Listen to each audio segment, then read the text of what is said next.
Yeah, we are mad for the Euros, mad for it. Mad for it, Welcome mate. to Mad Sports Network, and this is our preview of Group F, which has been labelled the Group of Death. Reason being because 3 of the very best teams in world football reside in this here group. We have got, of course, the legend that is Florian Wolfram with us for this one, because he is obviously a fan of one of these nations. Can you guess which one it is? We'll let you in on that one at the end of the show. Depends how peckish he is. Great to see you guys. But actually, I'm an England fan, so I just wear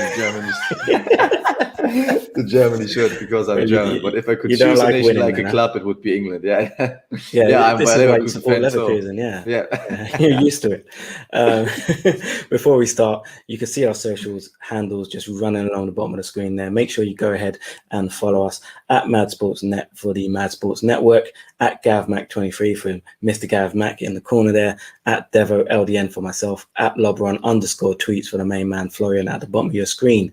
And if you haven't subscribed to our channel already, I don't know what you're doing, because you're missing out on a lot of great stuff. Please go ahead and do that. Not for our sakes, more so for your sakes, at Mad Sports Network. If you go ahead and chuck that in Google, we will come up first. So it's not hard to find us. Once you do subscribe, hit the notification bell so you can keep up to date with all of the lovely content we have coming your way. And there will be plenty of it during the Euros. But we are here to preview the Euros. So let's get stuck into Group F. This group is ridiculously stacked with talent. Some of the world's best footballers reside in this here group. We're going to start off with Germany.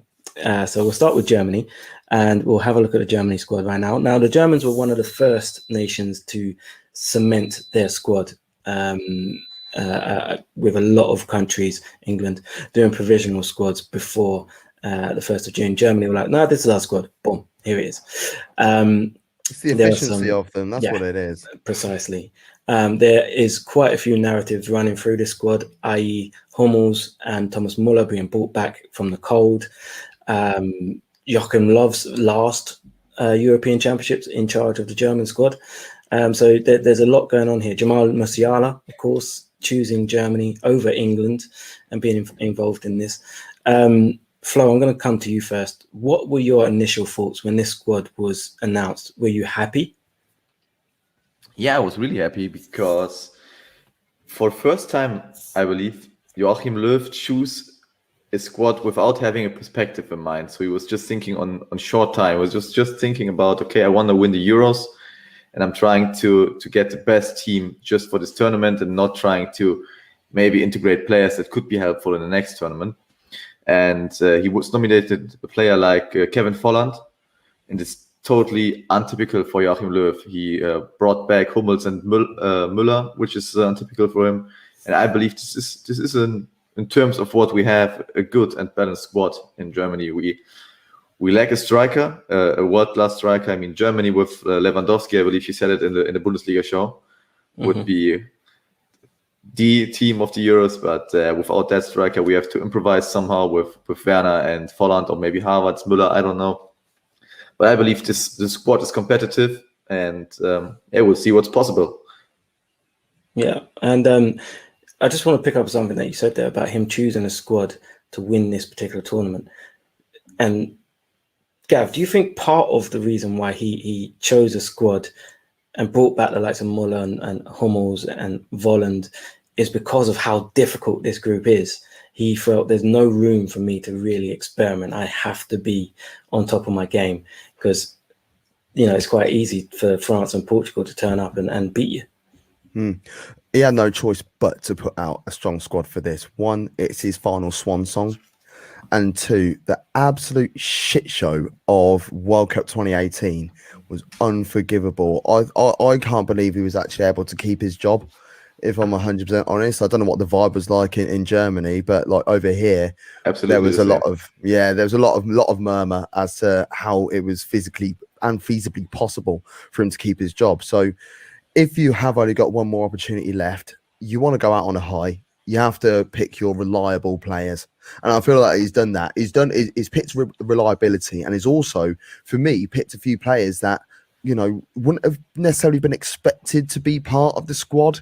But he also understands that they've had really good seasons. Players like Haustenberg, because I think when we were doing our group ones, I can't remember. I think I had him to start, and Klosterman had both Haustenberg and Klosterman to start, and you guys put them in your squad. I think one of you omitted one of them for some reason. I can't remember on top of it. Yeah, I can't remember which one it was. But, I think it was Klosterman. I didn't have him. Yeah, but then like Florian Neuhaus, he's still quite young. He's not had many caps. He's only been capped 5 or 6 times for the national side, but he has bagged a couple times as well, and he's proved himself this season. Borussia Mönchengladbach had a very indifferent season, if you want to put it nicely, but he was one of the players that was consistent all the way through, so you can't not pick him. So I think the squad has a really nice balance. The addition of Kevin Volland in there. Will he start? Will he not? Will he go with a false 9? If he does, he'll probably go with Muller in that situation. He might play Muller as the front part of the front 3 of the midfield 3. So it's a very nice squad to choose from. He's got a lot of rich talent there. Yeah, and Flo, one thing I've noticed about people, maybe outside of Germany, I don't know what the mood is in Germany, but from what I've seen and heard, not many people putting Germany as favourites for this tournament. What's the feeling like in Germany? Are Germans confident in this squad and their chances for this tournament?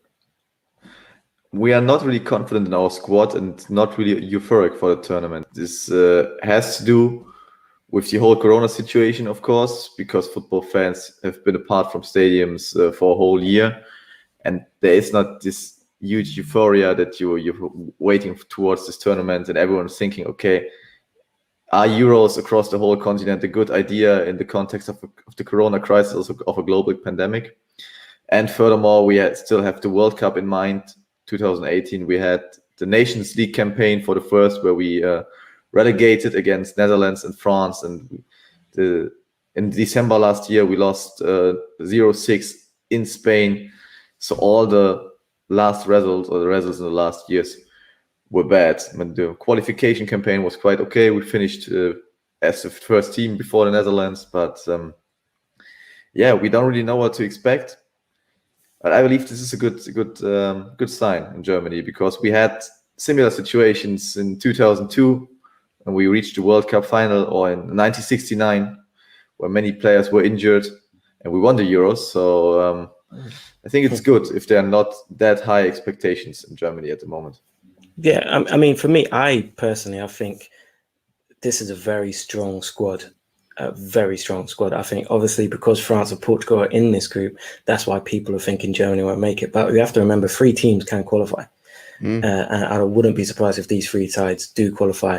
Not to be disrespectful to Hungary, who we'll come on to later, but I do think the joker in the pack for this Germany side could very well be Kevin Volland. I think he will allow Germany to play a completely different style of football if they choose to. Whereas if you're reliant on Timo Werner, we've seen his troubles this season. Although I do think he's going to have an excellent tournament. I think I do. I have a feeling that he's just going to ball out for Germany in a system where the movement of Gnabry and Sane and Muller and Havertz and all that can really just free up some space for him to be dangerous. But I just want to come to both of you guys real quick. Gav, I'll come to you first, and I'll leave Flo for last. 3 key players. Joshua Kimmich, of course. There's no 2 ways about that. I'm a little bit concerned about Goretzka in terms of injury, but if he is fit and he starts, then he's super key, super key. And the third one is having Thomas Muller back. They're my 3. Flo? Yeah, I want to say 3 different names, or at least 2, because that's more fun. I start with Manuel Neuer back in the goal. From my point of view, he still is the best goalkeeper in the world, and this makes absolutely a difference in such a tournament, knowing that you're having a great goalkeeper in your squad. And it's Kimmich, obviously. Kimmich is a very important leader. I personally hope not in the midfield, but more on as a right back, although he's a little bit more worth as a right back, but we also lack some quality over there. and we had the same situation with Philipp Lahm back in 2014. We started playing good football when he was playing as right back and not in the center midfield. And maybe a central defender. I don't know if it's Hummels or Rüdiger. I would say Rüdiger, just to be a little bit controversial, because he's a little bit underestimated. Just won the Champions League, and I believe with his physical abilities, his self-confidence, he can make a difference and be like the tower in a battle in German defense. And he had a brilliant end of the season for Chelsea. Okay, so let's move on now to France. Obviously, you're world champions, and when you look at that squad, they have a similar kind of narrative to Germany, in that Deschamps has brought back Karim Benzema from out of the cold, and it seemed like it was never going to happen. Benzema, who's had 3 or 4 just brilliant seasons for Real Madrid, and is bagging goals at a really, really good rate for them. So him coming back, although he did miss a penalty the other day for France, but they won the World Cup without him, and so adding him, you just imagine him to be even stronger. Gav, come to you first. Where's the weakness in this squad? The weakness is probably not even France's fault. The weakness is having to pick only 11. This is the problem. Name me a position where they're struggling.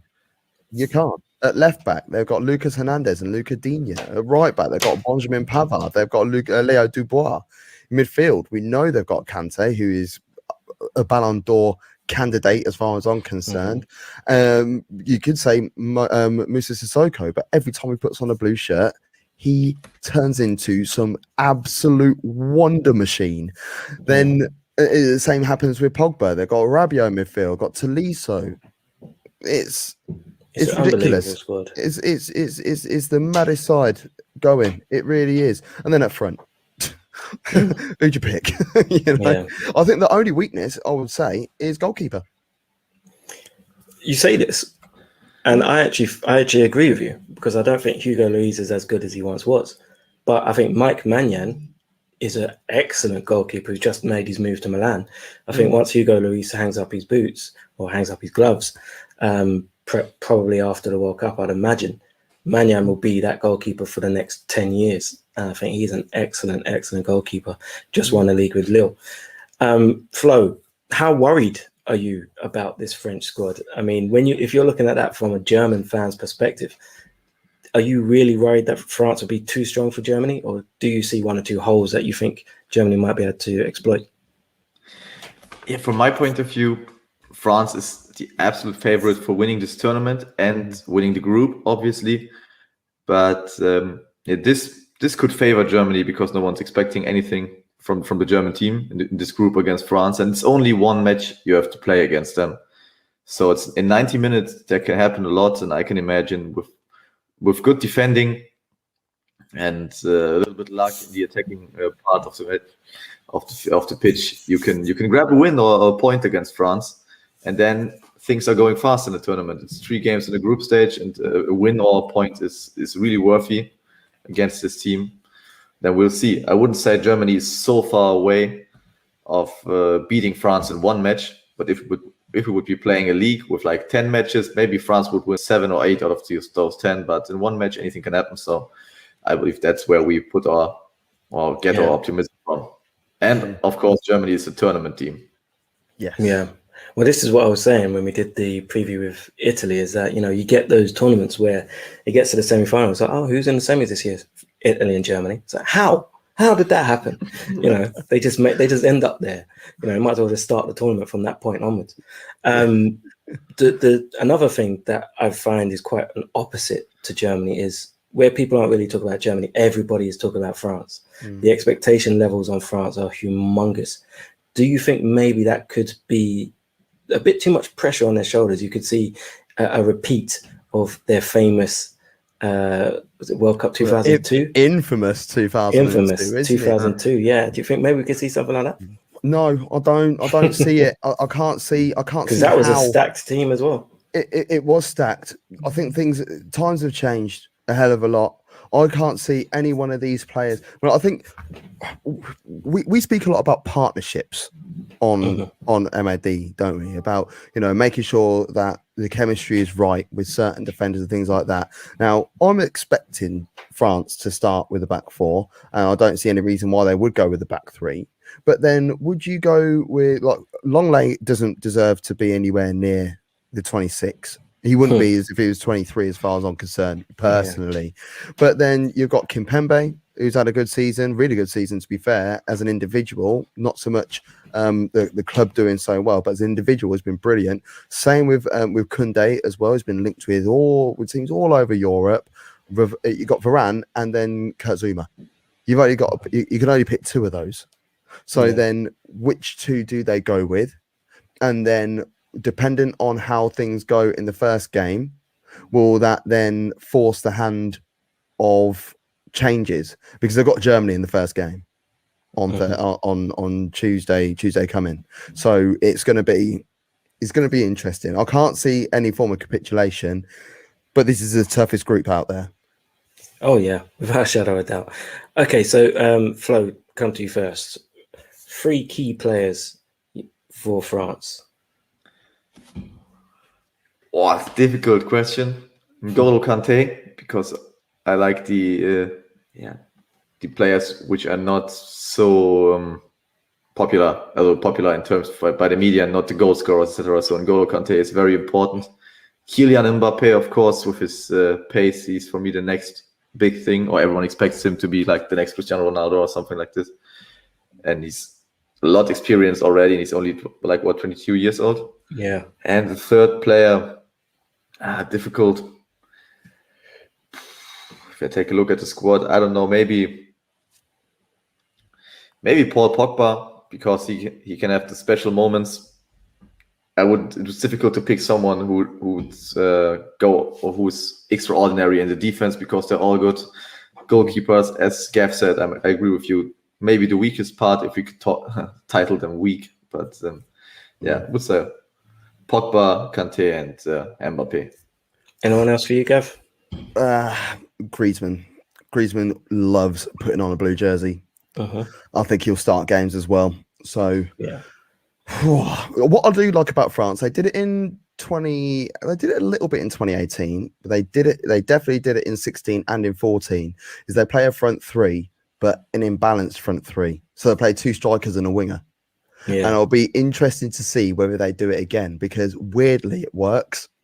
So if they do, I'm just going to be intrigued to see what sort of approach that they go with. Will they go with Coman? One of the big choices, because Giroud has always been a favourite for Deschamps. And now Benzema's in the fold. Does he stick with Giroud and play Mbappe one side and Griezmann the other? Or does he just chuck Benzema in?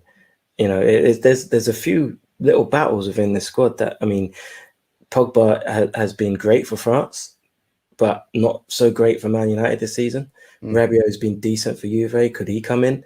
There's a lot of different areas where Deschamps has got some work to do, but what selection headaches to have? You know, these are the kind of things that you want. Yeah, exactly. So yeah, France, world champions. Can they be European champions as well? Let's move on to Portugal, who are reigning European champions, if I'm not mistaken. That is right. And again, another squad which is stacked. Maybe not as many star names as the French and the Germans. I.e., you haven't got players who maybe Bayern Munich players, or these kind of guys. But you have got Cristiano Ronaldo. You've got João Felix, who was sold for a lot of money.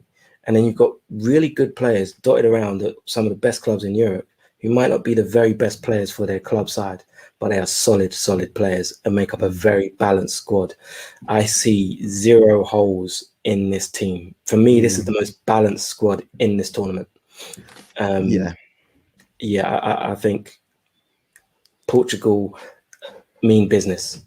It's a proper balanced side, though, isn't it, Devo? Because we spoke on night one, if you want to call it that, with the Italian side. They've got balance with no superstars. Yeah. This is like the Italian side on roids, isn't it? They've got strength everywhere, absolutely everywhere. Yeah. Flo, Cristiano Ronaldo's last European Championships. It kind of writes itself. doesn't it? You know, he's going to walk off into the sunset with yet another international trophy to put the Ronaldo versus Messi debate to bed almost. Do you think Portugal can do it? Well, are you sure it's his last European Championships? I don't know. With this man, I'm not certain. This guy is a machine, or maybe from somewhere out of the planet. But I agree with everything you said. They have, from my point of view, an even more balanced and better team than they had 5 years ago when they won the Euros. So I see no point why they shouldn't be able to win the Euros again.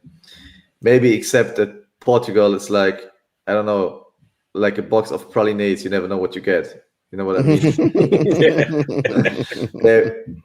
They played the qualification and they were only second behind Ukraine, and they got lucky that they finished before Serbia with 3 points.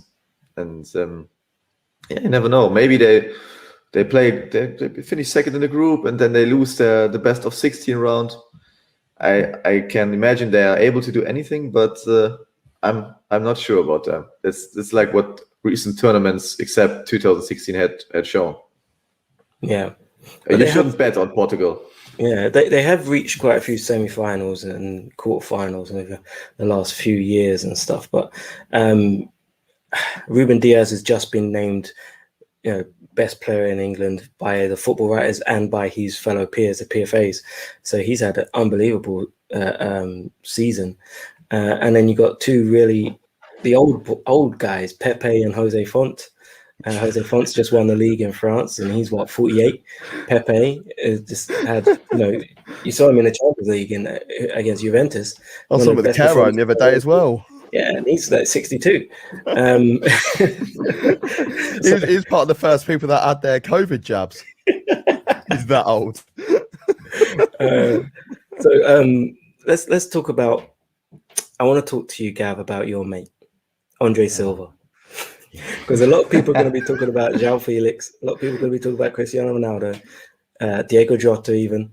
Not many people watch the Bundesliga, and not many people will realize the season he's just had in the Bundesliga. Could he be key for this Portugal side? Ask me that question. I don't like him. He could, though. Once again, another side. If depending on what formation they go with this time to account for the talent that they have, because you can't not start João Felix as far as I'm concerned, but you can't not start Diogo Jota, who's only just come back from injury though, but is fit and is ready to go. Cristiano Ronaldo starts always. Yeah. So where does that leave Andre Silva? See, now how offensive do you want to be? Because you could fit them all in if you were to play a 4-2-3-1. Okay, you do that. Let's do that. Okay. But then how do you fit Bruno Fernandes and Bernardo Silva? Exactly.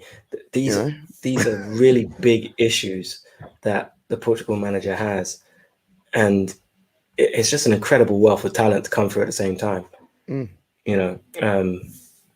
That's crazy. Right, Gav, since I've got you here, 3 key players. You cannot include Cristiano Ronaldo because that's just boring. No, that's boring. Ruben Diaz, he's just won it. He's just won the awards, as you just mentioned there. Mm-hmm. He is going to be super, super important. Renato Sanchez, good friend of yours. I think he's going to start. I think he's going to play. I think he's going to play a hell of a lot. And we're going to see the real Renato Sanchez again. The one that got everyone speaking in the first place. We're about to see him right now. Kid's only 23 still as well. Ridiculous. That's incredible. Absolutely ridiculous. And then the other one, I'm actually going to go with Bernardo Silva over Bruno Fernandes. I think Bernardo Silva in a Portuguese shirt, he steps up to the mark way more than Bruno Fernandes does. IMO. So, I'm going with that. All right, Flo. 3 key players for Portugal. Since we're not taking Cristiano Ronaldo, I say in attack it's João Felix. He had his troubles at Atletico in the beginning, but had a very good last season. So he matured in the last year, and looking forward to see him.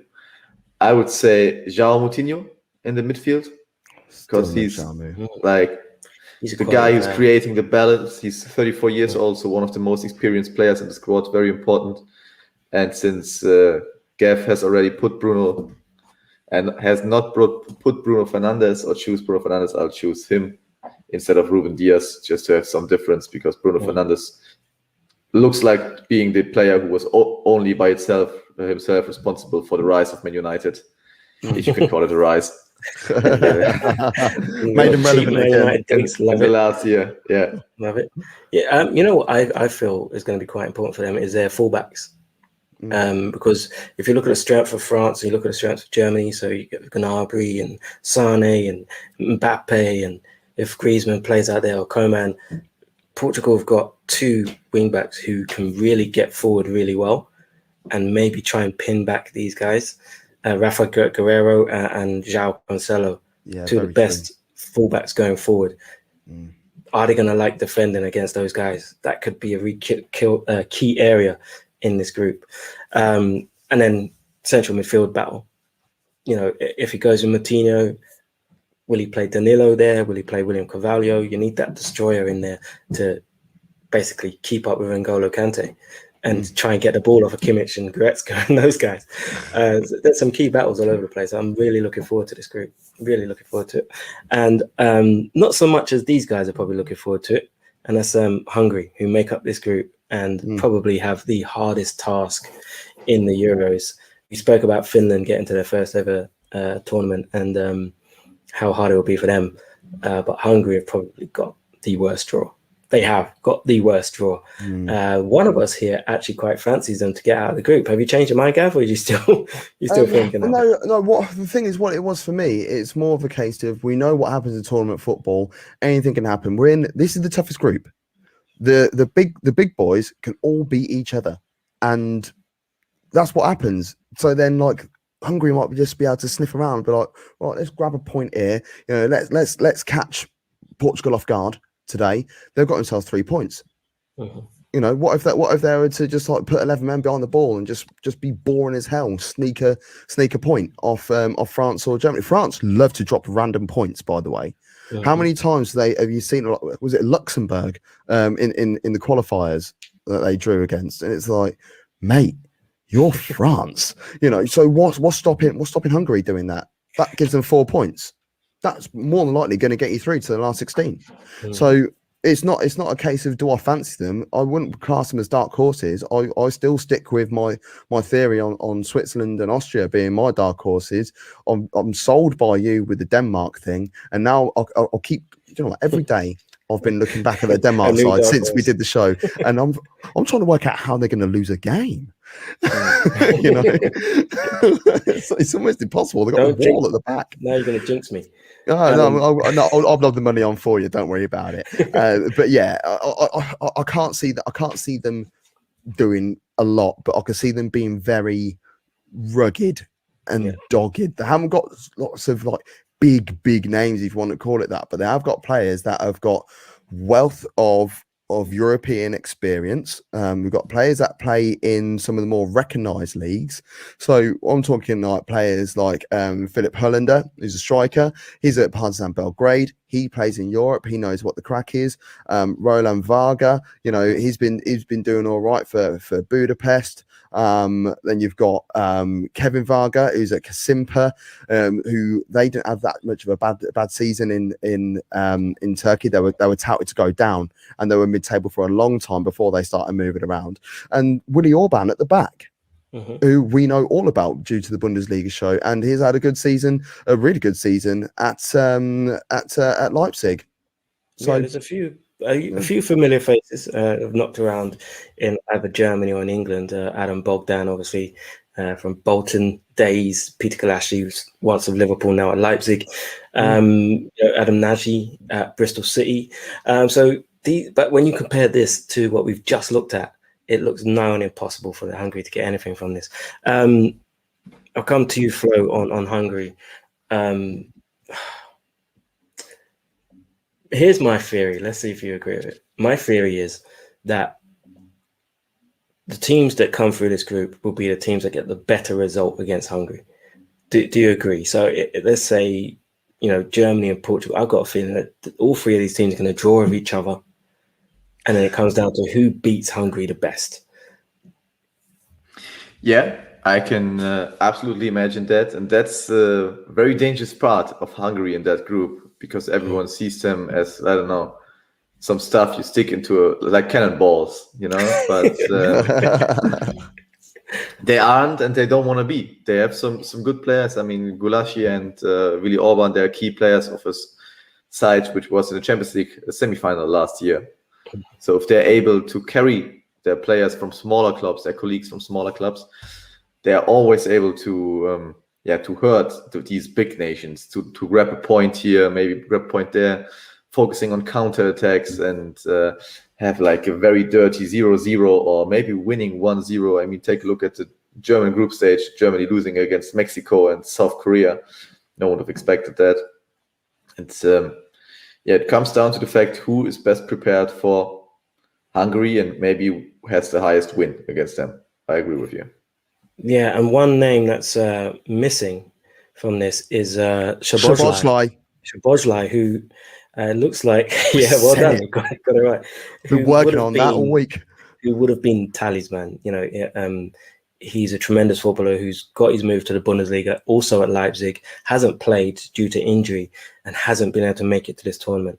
How big of a blow is that for Hungary's chances? Because with him in the side, their chances go up quite a bit, don't they?